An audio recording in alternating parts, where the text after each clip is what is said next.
पालेज स्थित हजरत सैयद फरीदुद्दीन मोटा मियाँ चिश्ती साहिबની દરગાહ શરીફ ઉપર સંદર શરીફની વિધિ સંપન્ન કરાઈ। સાથે સાથે ઇફતાર કાર્યક્રમ પણ યોજાયો। ભરૂચના પાલેજના ચિશ્તિયા નગર સ્થિત હજરત સૈયદ ફરીદુદ્દીન મોટા મિયાँ ચિશ્તી સાહેબની દરગાહ શરીફ ઉપર તેઓના અનુયાયીઓની ઉપસ્થિતિમાં સંદલ શરીફની વિધિ સંપન્ન કરાઈ હતી। મોટા મિયાँ માંગરોળની ઐતિહાસિક ગાદી ઉપર વર્ષ 1957 થી 2001 સુધીના તીર્થકાળ દરમિયાન એકમાત્ર અધિકૃત પરંપરાગત સજાદાન નશીન ગાદીપતિ તરીકે સેવા આપનાર મહાન સંત હિજ હોલીનેસ ખ્વાજા ફરીદુદ્દીન મોટા મિયાँ ચિશ્તીનો વાર્ષિક ઉર્સ દર વર્ષે પાલેજ મુકામે 27મી રમઝાનના પવિત્ર દિવસે ઉજવવામાં આવે છે। સાથે સાથે ઇફતારીનું પણ આયોજન કરવામાં આવ્યું હતું। હિજ હોલીનેસ ખ્વાજા મોટા મિયાँ ચિશ્તી ત્રીજા પછી હિજ હોલીનેસ ખ્વાજા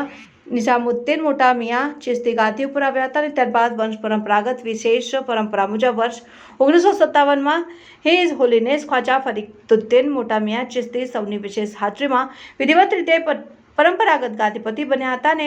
સાદગીભર્યું સમગ્ર જીવન નિરાધારોની સેવામાં પસાર કરી ગાદીના માનનીય સિદ્ધાંતો ઘેર ઘેર ગાય પાળો માનવતા અને એકતાનો સંદેશ દેશ સહિત વિદેશમાં પહોંચાડ્યો હતો ને આપણે ખૂબ ઉચ્ચ શિક્ષણ પ્રાપ્ત કર્યું હોય, વિવિધ ભાષાઓ પર અનોખું પ્રભુત્વ ધરાવતા હતા અને આપના સુપુત્ર ખ્વાજા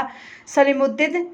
ફરીદુદ્દીન ચિશ્તી અને તેઓના સુપુત્ર ડોક્ટર મતાઉદ્દીન ચિશ્તી દ્વારા પાલેજ દરગાહ ખાતે સંદલ શરીફ અને ફૂલચાદર અર્પણ કરવામાં આવી હતી અને દેશમાં ભાઈચારો, શાંતિ, કોમી એકતા બની રહે તે માટે વિશેષ દુઆ પ્રાર્થનાનું આયોજન કરાયું હતું અને તેમાં વિશાળ સંખ્યામાં હિન્દુ મુસ્લિમ ભાઈઓ અને બહેનોએ સહભાગી થઈને કોમી એકતાનું વિશેષ ઉદાહરણ પૂરું પાડ્યું હતું। રિપોર્ટર અજર પઠાણ, સત્ય ડે ન્યૂઝ, પાલેજ।